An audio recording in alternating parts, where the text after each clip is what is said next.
Tal como se avisó esta semana, los pastores tomamos la decisión de no reasumir aún la serie expositiva en la carta de Pablo a los romanos para hablar acerca de la enorme importancia que tiene para el cristiano congregarse en su iglesia local en el día del Señor.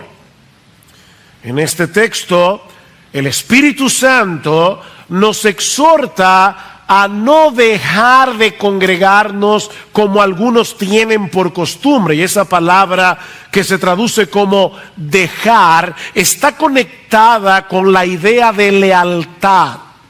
Es la misma palabra que Pablo usa en 2 Timoteo capítulo 4 versículo 10 para referirse a Demas. Demas me ha desamparado, Demas me ha dejado amando este mundo. Demas ha sido desleal. Es la misma palabra que el autor de la carta va a usar en el capítulo 13, versículo 5, para hablar de esa promesa de Dios a sus hijos: yo nunca te dejaré ni te desampararé. Nuestro Dios es leal a su pacto y por eso nunca abandona a los suyos. Bueno, lo que el autor está diciendo en el versículo 10, en el capítulo 10, es que nosotros debemos ser leales a Dios y no dejar de congregarnos. Ahora, antes de pasar a considerar la enseñanza de nuestro texto, permítanme tomar unos minutos para ponerlo en su contexto. La carta a los hebreos fue escrita a un grupo de judíos profesantes de la fe cristiana que estaban siendo maltratados por causa de su fe, que estaban siendo presionados para regresar al judaísmo. Y es por eso que uno de los temas predominantes de la carta, de hecho es el tema predominante de la carta a los hebreos, es la superioridad de Jesús.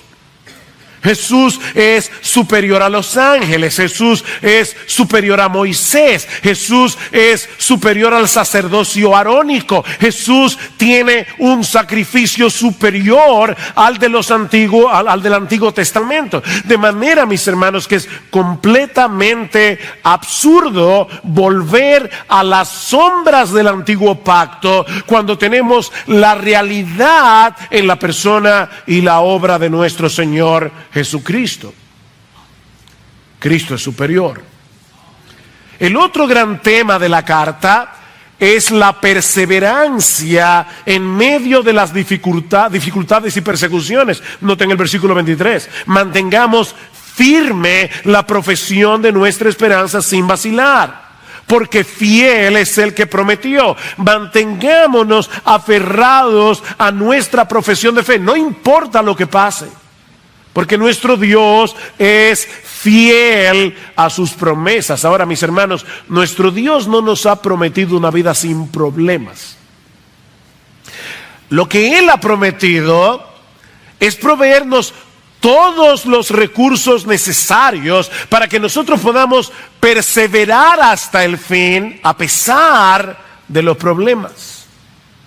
Así que no se muevan de donde están, dice el autor de la carta a los hebreos. Y una de las cosas que eso implica en la práctica es el hecho de estar presentes cuando la iglesia se congrega cada semana en el día del Señor para animarnos y exhortarnos unos a otros.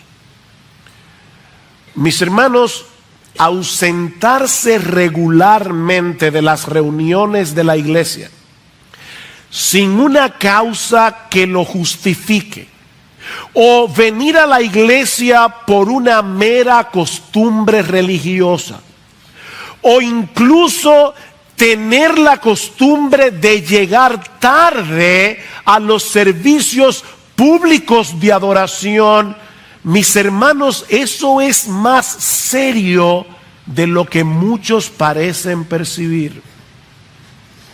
Y hay al menos 3 razones que podemos extraer de nuestro texto al considerarlo en su contexto. Por eso le pedí al pastor que leyera toda la porción que leyó hace un momento. hay al menos 3 razones de por qué resulta preocupante la práctica de ausentarse sin razón de la adoración corporativa de la iglesia. Y la primera es que dejar de congregarse habitualmente sin una razón que lo justifique es menospreciar los privilegios que ahora tenemos en Cristo. Vean el versículo 19 una vez más. Entonces, hermanos, puesto que tenemos confianza para entrar al lugar santísimo por la sangre de Jesús, por un camino nuevo y vivo que Él inauguró para nosotros por medio del velo, es decir, de su carne, y puesto que tenemos un gran sacerdote sobre la casa de Dios, acerquémonos. Acerquémonos, no nos mantengamos lejos. Acerquémonos con corazón sincero. No es un ritual que venimos a hacer aquí. Acerquémonos en plena certidumbre de fe. Acerquémonos teniendo purificado nuestro corazón de mala conciencia. Mi hermano, nuestros pecados fueron perdonados. Nosotros podemos venir delante del Señor y decir: Señor, yo sé que yo he pecado en esta semana, pero yo sé que la sangre de Jesucristo nos limpia de todo pecado. Nosotros hemos sido lavados con agua pura. Y es como si el autor probablemente estuviera diciendo: recuerden vuestro bautismo. No es que el bautismo lava de pecados, imposible. Pero el bautismo simboliza lo que ocurrió cuando nosotros fuimos unidos a Cristo en la conversión. Nosotros hemos muerto con Él, hemos sido sepultados con Él, hemos resucitado con Él, estamos sentados a la diestra del Padre junto con Él. Ahora, mis hermanos, ¿quiénes eran los receptores de la carta a los hebreos? Eso es como: ¿de qué color era el caballo blanco de Napoleón? ¿Quiénes eran los receptores de esta carta? Eran hebreos, eran judíos. Y en el Antiguo Testamento, y ellos lo sabían, solo el sumo sacerdote tenía el privilegio de entrar en el lugar santísimo una vez al año, en el Yom Kippur, el día de la expiación. Y tenía primero que presentar sacrificios por sus propios pecados y luego por los pecados del pueblo. Tanto en el tabernáculo como en el templo más adelante, el pueblo de Israel tenía que mantenerse lo más lejos posible del lugar santísimo. Pero el autor de esta carta nos dice que todos los cristianos podemos entrar ahora con confianza por causa del sacrificio de Cristo en la cruz del Calvario. En otras palabras, mis amados hermanos, nosotros tenemos libre acceso, libre entrada a la presencia misma de Dios cuantas veces queramos, por causa de la sangre de Cristo que nos ha limpiado de todo pecado. El velo de su carne fue rasgado, dice en el versículo 20, para que nosotros podamos tener hoy semejante privilegio. Tenemos un sumo sacerdote que nos representa, y no en un templo hecho por manos humanas. Mis hermanos, esto no es la iglesia, esta es la iglesia. Y esta es la casa de Dios. Pablo dice, 1 Timoteo capítulo 3 versículo 14: esto te escribo aunque tengo la esperanza de ir pronto a verte, para que si tardo sepas cómo debes conducirte en la casa de Dios, que es la iglesia del Dios viviente, columna y baluarte de la verdad. Nosotros tenemos un sumo sacerdote que nos representa en la misma casa de Dios. ¿Qué debemos hacer? Acércate, acerquémonos con plena confianza, sabiendo que al llegar a la presencia del Señor seremos recibidos por Él como si fuéramos Jesús mismo, porque estamos unidos, nuestra vida está escondida en Él. Ahora, ¿qué significa eso? Acerquémonos.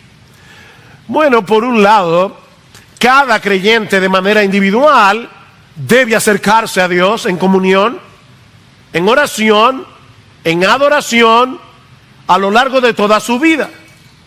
Debemos acercarnos continuamente a Dios por medio de Cristo. Usa ese privilegio, mi hermano.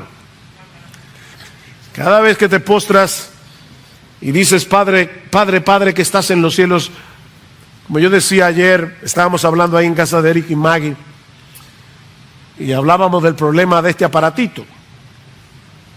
Este aparatito es un problema, porque es como si tuviéramos a todos los contactos de WhatsApp metidos ahí. Y cada vez que estás hablando con alguien, me dice, ni. Y es como, óyeme. Y nosotros nos distraemos, no prestamos atención. Y yo le decía a alguien que, hablando ayer acerca de ese tema, decía, mira, a mí me amonestó pensar que cuando yo le oro a Dios, Él me escucha como si yo fuera la única persona del planeta que estuviera hablando con Él. Acerquémonos. No pierdas ese privilegio. Pero mis hermanos, algo extraordinario ocurre cuando nos congregamos como iglesia.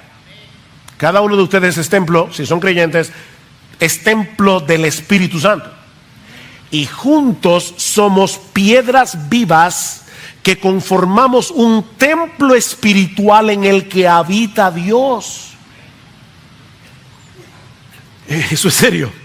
Por eso orábamos al principio que el Señor abriera los ojos de nuestro entendimiento. La presencia especial de Dios desciende en medio de su pueblo a través de su palabra, y eso no ocurre en ningún otro lugar del mundo. Mis hermanos, esta asamblea fue convocada por Dios, no fue convocada por los pastores. Esta asamblea fue convocada por Dios mismo para que nos encontremos con Él como pueblo, no como individuos. La palabra que se traduce como iglesia en el Nuevo Testamento, eclesía, significa los que han sido llamados fuera, los que han sido convocados. Hemos sido llamados fuera del mundo para ser convocados en el cuerpo de Cristo, en la iglesia de Cristo, convocados por Dios.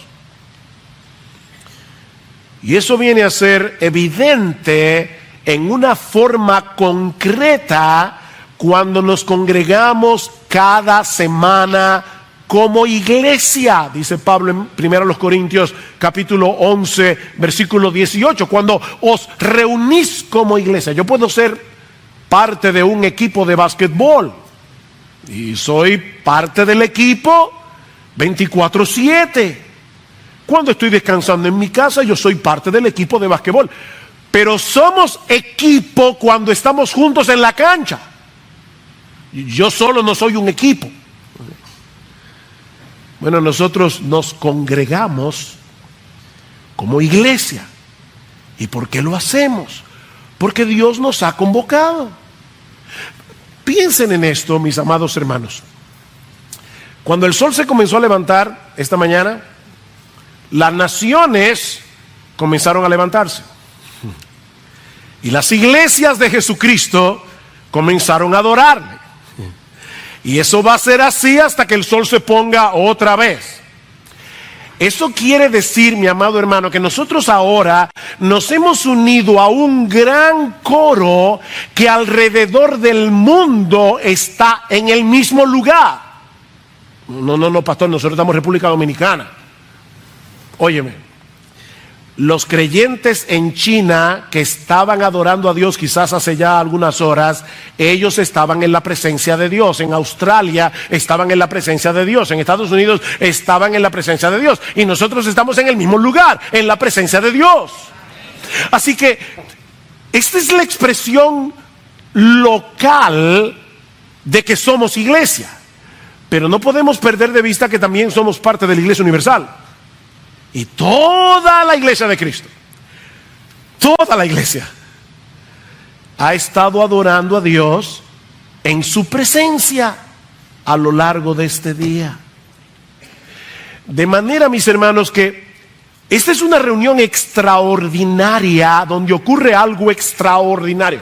Cristo desciende por su Espíritu para bendecir a su pueblo congregado. Escuchen cómo lo dice en el Antiguo Testamento. Éxodo 20:24. En todo lugar donde yo hiciere morar la memoria de mi nombre, vendré a ti y te bendeciré. ¿No le suenan familiares esas palabras? Mateo 18:20. Donde estén 2 o 3 congregados en mi nombre, allí estaré yo en medio de ellos. Dios convoca a su pueblo para venir a morar con ellos como su Dios. Salmo 50. Juntadme a mis santos, dice Dios, los que han hecho conmigo pacto con sacrificio. Juntadme a mis santos. Hay un salmo que dice que Dios ama más las puertas de Sión que las muchas moradas de Jacob.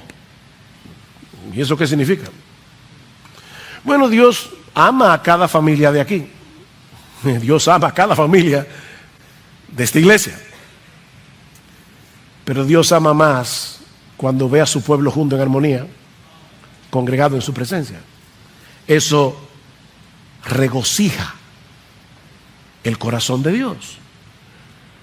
Dios nos llama a congregarnos cada semana como pueblo suyo para traer la bendición de su presencia en medio nuestro. Mirad cuán bueno y cuán deleitoso es habitar los hermanos juntos en armonía. ¿Saben por qué? Porque allí envía Jehová bendición y vida eterna.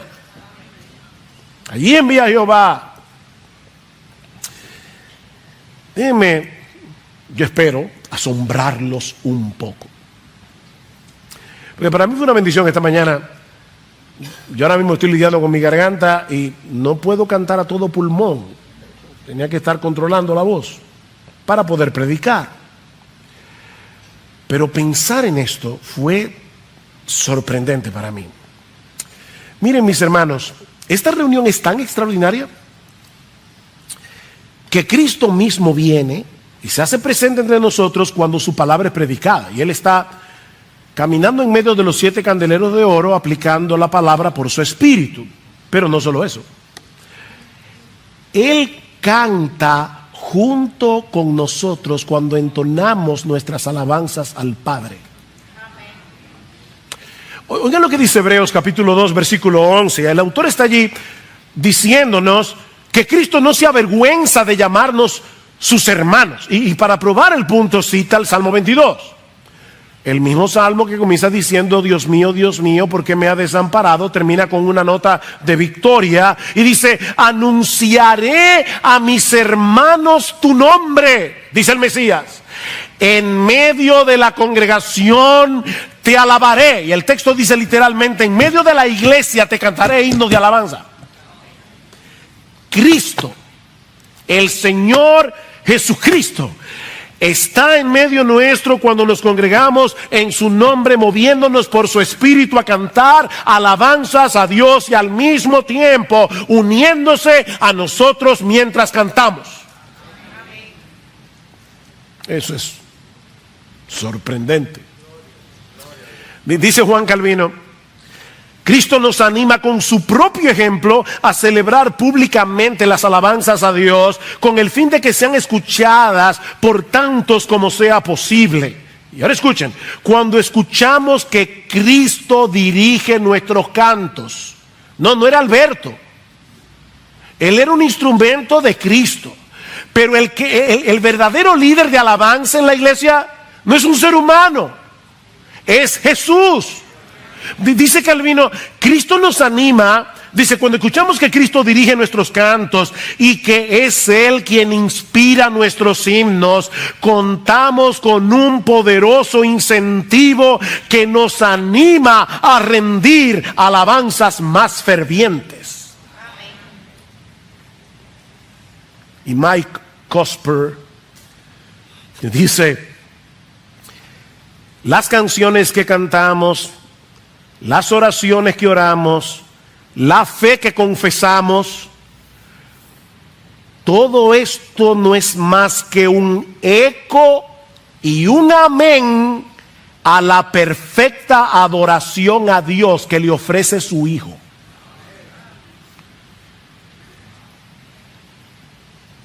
Wow. Sorprendente.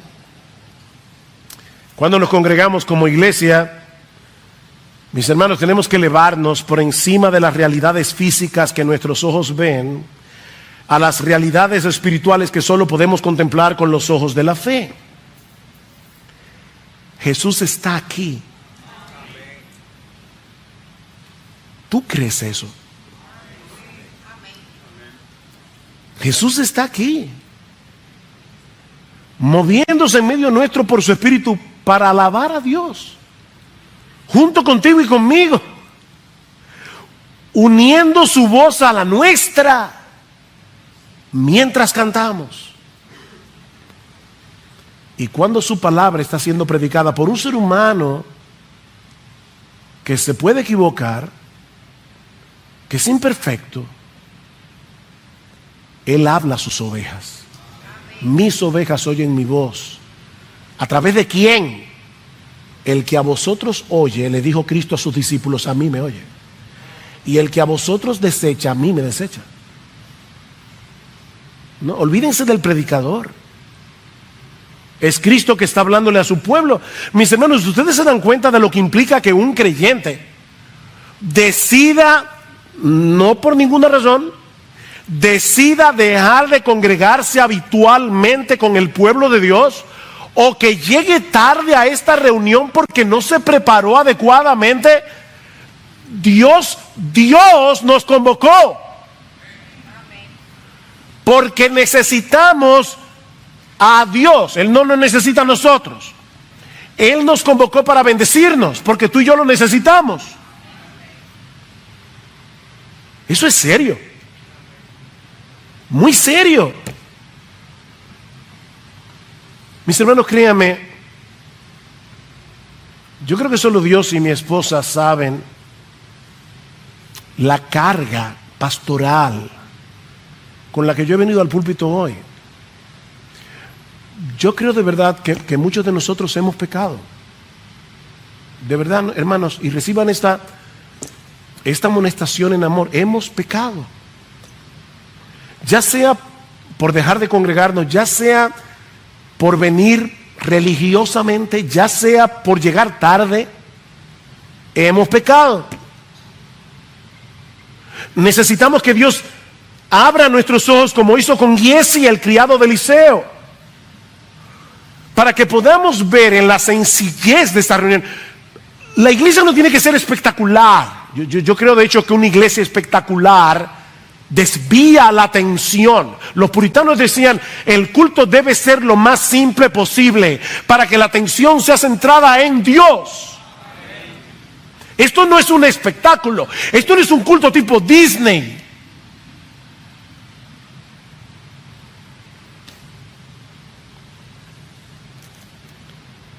En la sencillez de esta reunión, si Dios abre nuestros ojos, nosotros vamos a ver que esto es más extraordinario de lo que solemos pensar. Vayan conmigo por un momento al capítulo 12 de la carta a los Hebreos. Capítulo 12, estamos en el 10. A partir del versículo 18 de Hebreos 12, el autor hace un contraste entre la experiencia de Israel al pie del monte Sinaí. ¿Recuerdan? Éxodo 19, cuando el pueblo llegó al monte a recibir la ley. Aquello fue aterrador. Iba a decir aterrorífico. Aterrador. Y ahora él quiere que nosotros veamos la diferencia entre aquello y lo que experimentamos hoy en el nuevo pacto. Dice, porque no os, versículo 18, no os habéis acercado, aquí está la palabra otra vez de Hebreos 10, no os habéis acercado a un monte que se puede palpar, ni a fuego ardiente, ni a tinieblas, ni a oscuridad, ni a torbellino, ni a sonido de trompeta, ni a ruido de palabras tal que los que oyeron rogaron que no se les hablara más. Y dice en el versículo 22 que era tan terrible, versículo 21, era tan terrible lo que se veía que aún Moisés exclamó: estoy aterrado y temblando. ¿A qué nos hemos acercado? No fue al monte Sinaí. Os habéis acercado al monte de Sión. Os habéis acercado a la ciudad del Dios vivo, la Jerusalén celestial, y a miríadas de ángeles. No, ustedes no lo ven, pero dicen en Primera de Pedro capítulo 1 versículo 10 que los ángeles en el cielo están inclinados para ver lo que ocurre en la iglesia. Miríadas de ángeles a la asamblea general e iglesia de los primogénitos que están inscritos en los cielos, y a Dios, el juez de todos, y a los espíritus de los justos hechos ya perfectos, y a Jesús, el mediador del nuevo pacto, y a la sangre rociada que habla mejor que la sangre de Abel. A eso es que nos hemos acercado.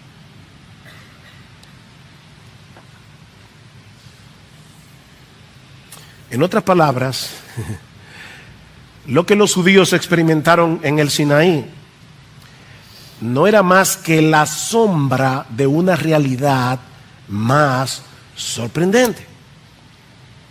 Y esa es la realidad que nos acercamos cada domingo cuando nos congregamos como iglesia. Es por eso que es solemne y dulce aquel lugar donde mora Cristo el Señor.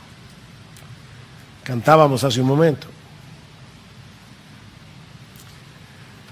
La pregunta es, mi hermano, de verdad, de corazón, ¿qué tan consciente tú estás de ese privilegio cada vez que tú vienes a la iglesia? ¿Te preparas desde el sábado, acostándote temprano, para poder estar aquí a tiempo y con un corazón preparado, con una mente alerta? Es por eso que en Éxodo 20 dice: acuérdate del día de reposo para santificar. Si no te acuerdas, no te vas a preparar. Acuérdate. Mi hermano, cuando te dejas de congregar habitualmente sin una causa que lo justifique, estás menospreciando tus privilegios en Cristo. Los estás menospreciando. Ahora, aprendemos también de nuestro texto que dejar de congregarse habitualmente sin una causa que lo justifique es olvidar que nosotros somos un cuerpo en Cristo. Nosotros somos un cuerpo, versículo 24. Y consideremos cómo estimularnos unos a otros al amor y a las buenas obras, no dejando de congregarnos como algunos tienen por costumbre, sino exhortándonos unos a otros, y mucho más al ver que el día se acerca. Estamos acercándonos a los días finales, no sabemos cuándo será, pero a medida que el tiempo avanza, los dolores de parto del mundo se van haciendo cada vez más duros, y va a ser cada vez más difícil para los cristianos perseverar. La palabra que se traduce aquí como considerar, dice consideremos, puede ser traducida pensar cuidadosamente, ponderar, meditar. Es la misma palabra que aparece en Hebreos capítulo 3, versículo 1, donde el autor nos dice: acuérdate de Jesucristo, considera a Jesucristo, piensa en Jesucristo, enfoca vuestros pensamientos en Cristo, estúdienlo con atención. Y ahora dice, y también considera a tus hermanos. Considera a tus hermanos. Piensa en ellos. ¿Cómo están tus hermanos? Yo no te pido que te preocupes por toda la iglesia. No vamos a arreglar el mundo. Pero tú tienes amigos en la iglesia, cercanos a ti. Tú sabes cómo están espiritualmente. ¿Saben ellos cómo estás tú? Porque dice aquí, debemos considerar a nuestros hermanos para, la palabra literal es provocarlos al amor y a las buenas obras. no es una palabra débil en fortaleza, es una palabra muy fuerte. De hecho, en el Nuevo Testamento se usa de manera negativa, como provocar a ira, provocar a otra persona al enojo, pero en este caso es positiva. Dice, tú debes venir con la intención expresa de provocar a tus hermanos al amor y a las buenas obras. ¿Cuándo fue la última vez que tú viniste a la iglesia pensando, yo voy a la iglesia a provocar a mis hermanos? No a que después que se acabe el culto me voy con mis amigos a hablar de cosas que no tienen nada que ver con lo que se predicó. No, yo vengo a provocar a mis hermanos al amor y a las buenas obras. No venimos simplemente a escuchar una predicación. Hay gente que viene a la iglesia a escuchar un predicador. De hecho, y esto puede ser chocante para algunos, ni siquiera venimos a la iglesia para adorar a Dios como individuos. Ni siquiera para eso. Venimos como parte que somos de un cuerpo a provocarnos unos a otros, a ser fervientes en nuestro amor y en nuestras buenas obras. Venimos a exhortarnos, dice el versículo 25, para caleo. Es una palabra que también se usa para el Espíritu Santo en la Biblia. Significa ponerse al lado de una persona. Eso no se hace por control remoto. Ponerse al lado de una persona para exhortarlo, consolarlo, animarlo. A eso venimos a la iglesia.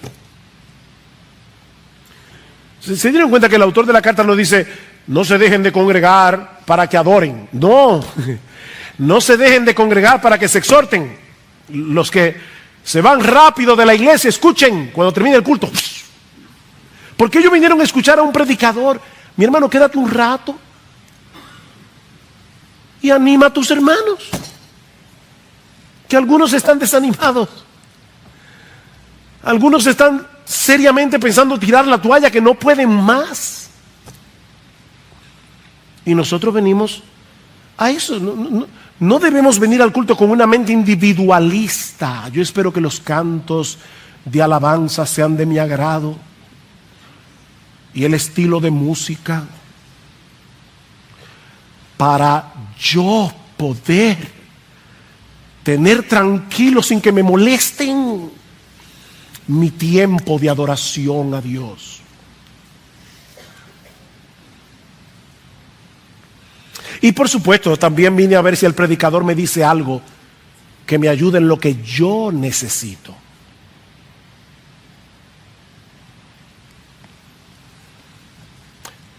Mis hermanos, piensen en esto. Dios hubiera podido levantar varios puntos de predicación en la ciudad y dejar que cada creyente vaya al que más le guste, y va un día uno, escucha un predicador, y va un día otro. Puntos de predicación. Si eso fuera el asunto, Dios hubiera podido levantar puntos de predicación en la ciudad. Pero en cambio de eso levantó iglesias. Iglesias locales, con sus miembros particulares, con sus pastores particulares. Escuchen lo que dice Hebreos capítulo 13, versículo 7. Acordaos de vuestros guías, la palabra allí es pastores, que os hablaron la palabra de Dios. Acuérdense de ellos. Y considerando el resultado de su conducta, imitad su fe. Algunos de los pastores de esta iglesia ya se habían muerto. Gracias al Señor, hasta ahora todos estamos aquí. Pero dice, acuérdense, cuando ya no estemos aquí, si el Señor no ha vuelto, no se olviden de las cosas que hemos predicado. Ahora, es muy fácil exaltar a los pastores muertos y decir, sí, si yo hubiera sido pastoreado por Calvino, por Spurgeon, por Whitfield, pero no por esta gente. Bueno, ok, ahora escucha lo que dice el versículo 17. Esos son los que se murieron. Ahora en el versículo 17 dice, obedeced a vuestros pastores, a los de ahora, y sujetaos a ellos, porque ellos velan por vuestras almas como quienes han de dar cuenta. Permitidles que lo hagan con alegría y no quejándose, porque eso no sería provechoso para vosotros. Y si eso fuera poco, en el versículo 24 dice, saludad a vuestros pastores. Y los saludos de aquella época eran afectuosos. Salúdenlos.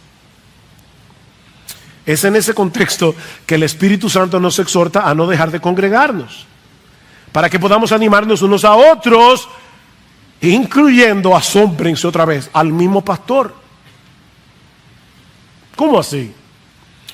Bueno, permítame hablar como loco. ¿Se acuerdan a Pablo en 2 Corintios 11? Dice, voy a hablar como loco. Bueno, yo voy a hablar como loco ahora.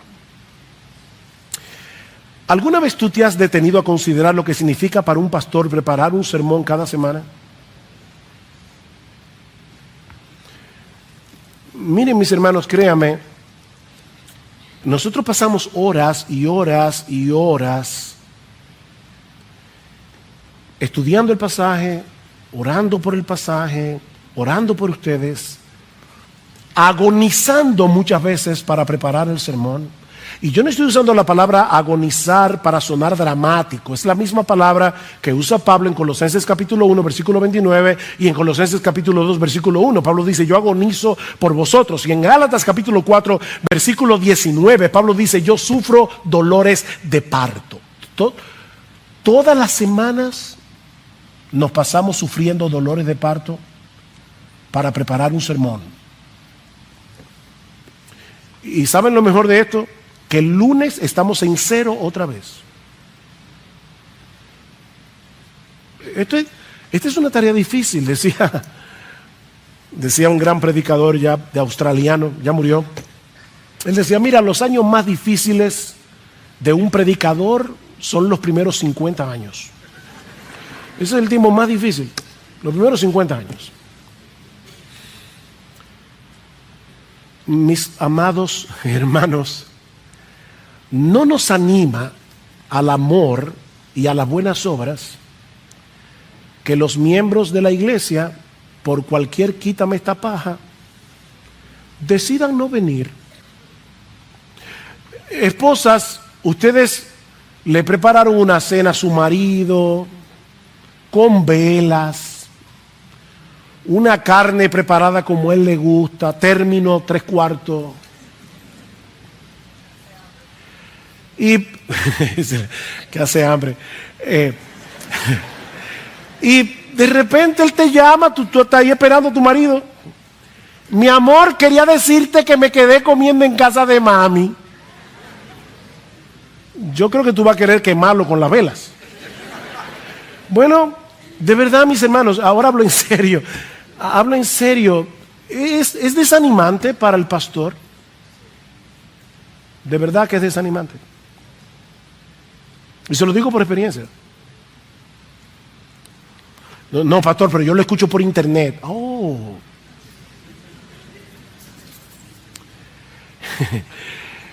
Es que el asunto no es meramente escuchar una predicación. Es venir a tener comunión con Dios y con el pueblo de Dios para estimularnos, exhortarnos, provocarnos al amor y a las buenas obras. Sustituir, congregarse con el pueblo de Dios para escuchar al predicador por la internet, eso es fortalecer en ti el espíritu individualista y consumista que caracteriza esta generación. No somos meros consumidores de sermones. Somos el cuerpo de Cristo. Y aun cuando estamos escuchando la palabra predicada, no debemos hacerlo con una mente individualista. Es verdad que el Espíritu Santo va aplicando la palabra según la necesidad de cada uno, pero al mismo tiempo Dios está haciendo algo con su iglesia. Dios está viendo las debilidades que tiene la iglesia para corregir la iglesia, esta iglesia bíblica del Señor Jesucristo. ¿Qué dice Efesios 4:11?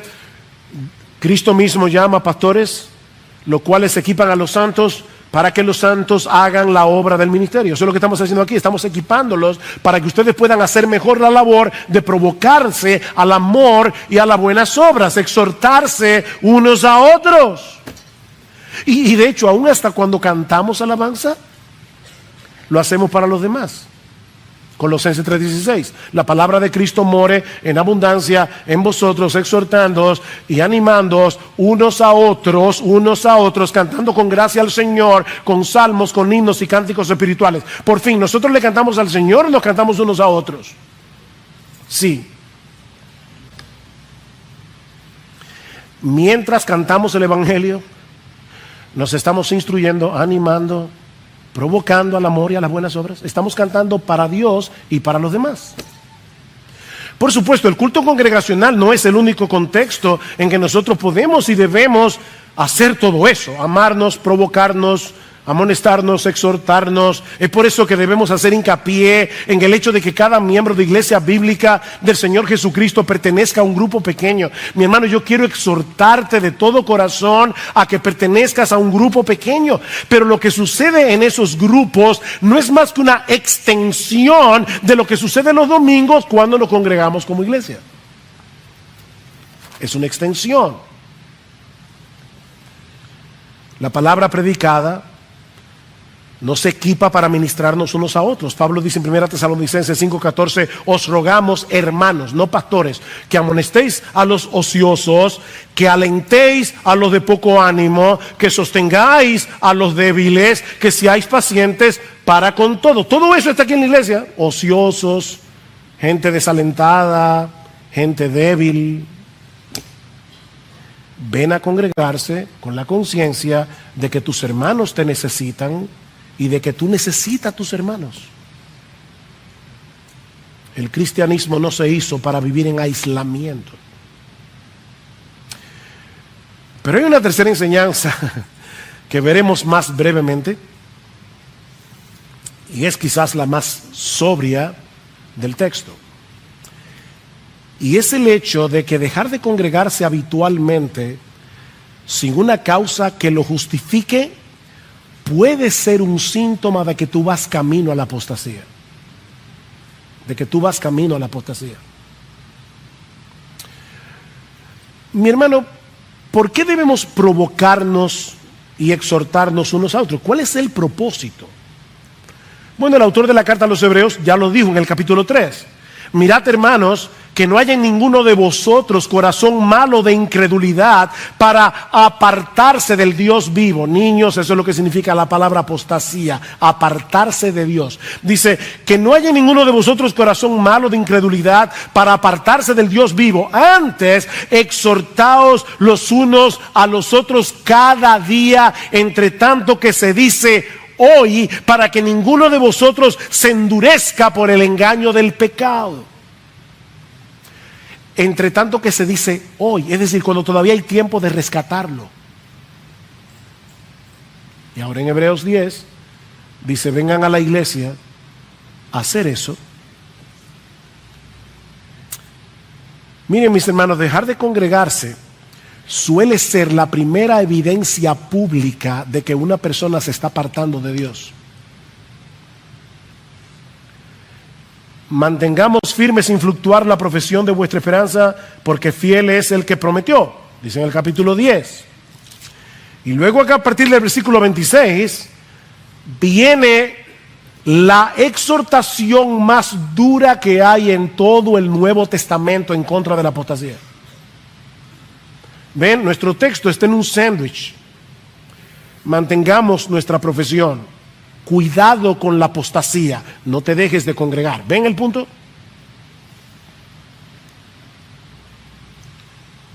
¿Qué podemos pensar de una persona que dice ser cristiana y no tiene interés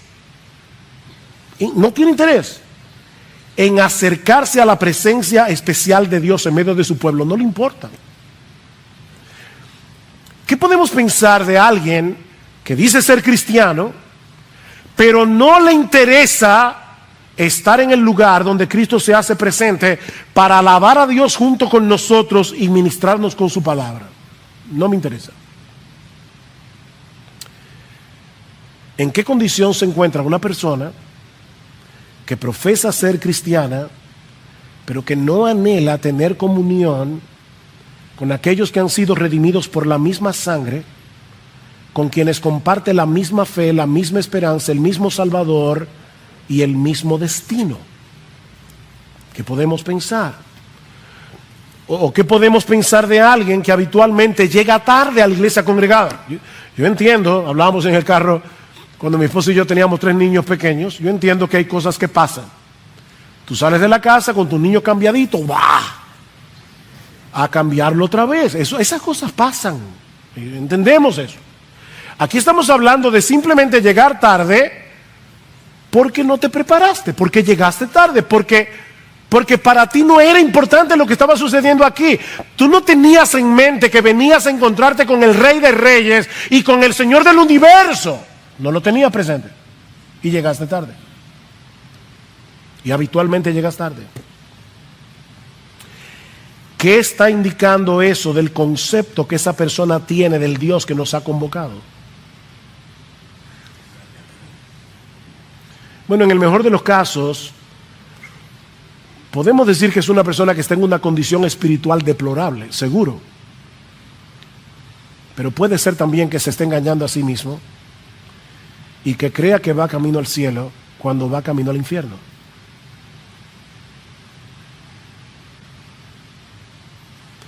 Pastor, pero yo pensaba que la salvación no se pierde. No, para el que la tiene, no. No para el que la tiene.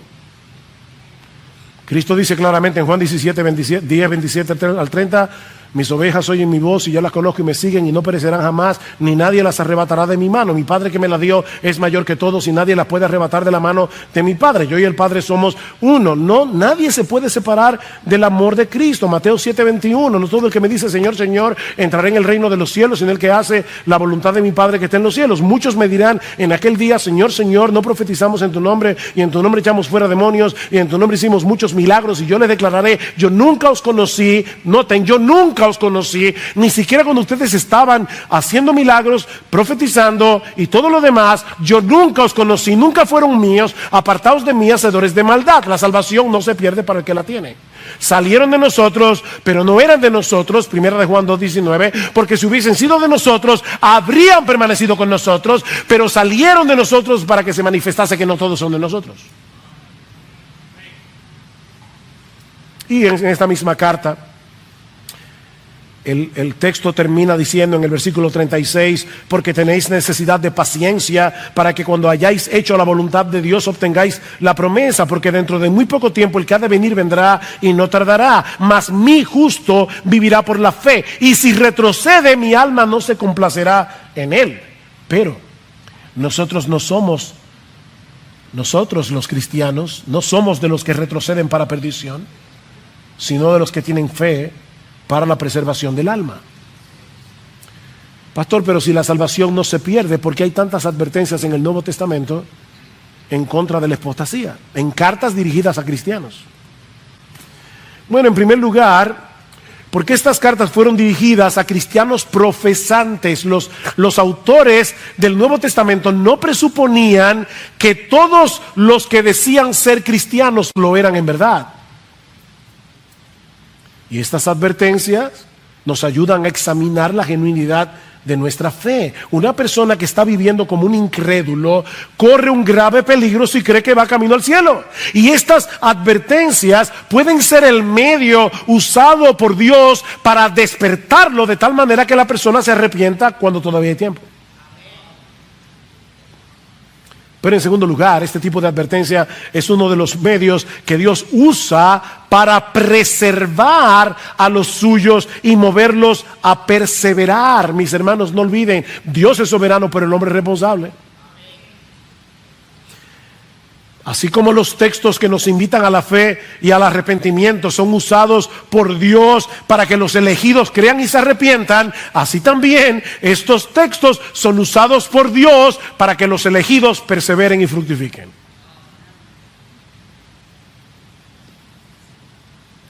Por otra parte, y ya estoy terminando,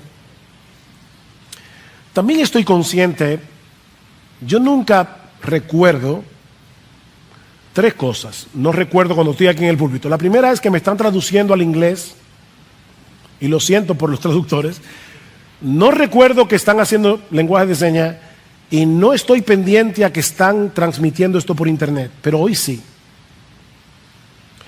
Porque me duele en el corazón pensar que hay muchos cristianos que probablemente están oyendo esta prédica ahora mismo y literalmente no tienen ninguna iglesia a la cual asistir. No es que no les gusta las que hay, es que no hay. No hay. Y aún en esos casos, yo los exhorto a que se reúnan con otros creyentes en esa misma condición y juntos se ministren la palabra. Pero ese no es el caso de ninguno aquí. Y de hecho, me apena pensar y me duele en el corazón que muchos creyentes en otras partes anhelarían tener una iglesia local en la cual congregarse. Ustedes no se imaginan las cartas que yo recibo cada semana. Me parte el corazón.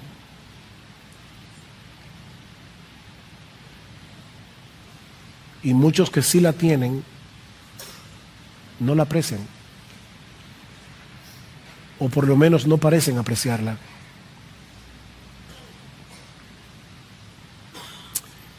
Déjame hacerte una pregunta para terminar. ¿Es para ti un deleite cuando llegue el día del Señor? Este es el día del Señor. Para poder tener comunión con Él, gozarte en Él en medio de su pueblo. Dice el salmista en el Salmo 122, yo me alegré cuando me dijeron, vamos a la casa del Señor. ¡Wow! ¡Qué alegría! Vamos a la casa del Señor. ¿Expresan esas palabras el anhelo de tu corazón? ¿O te estás ausentando habitualmente los domingos sin una causa que justifique tu ausencia? Y aun cuando tienes una razón válida para no venir, porque hay razones válidas, mis hermanos, hay razones válidas para no congregarte, ¿te duele en el corazón? ¿Te entristece eso? Porque desearías estar aquí, junto al pueblo de Dios, alabando a nuestro gran Dios y escuchando su palabra. ¿Preparas cada semana tu corazón para venir a encontrarte con Dios y con su pueblo? Oh, mi hermano, y esto de verdad te lo digo en amor, o tú eres de los que regularmente llegan tarde a la iglesia a encontrarte con el Dios vivo, porque no te preparaste.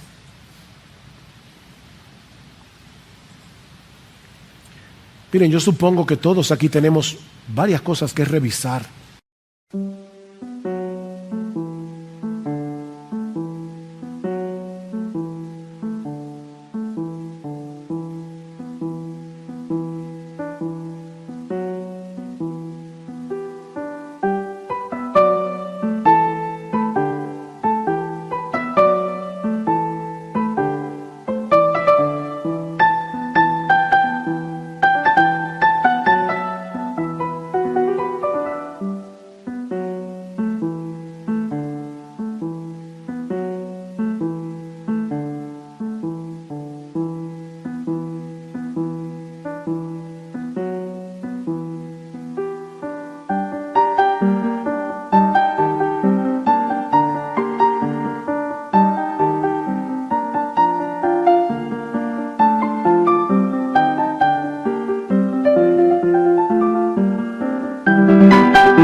a la luz de las exhortaciones de este pasaje.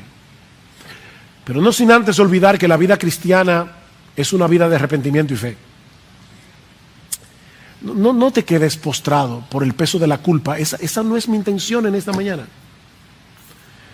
No, si a través de este mensaje has sido convicto de pecado, dale gracias al Señor.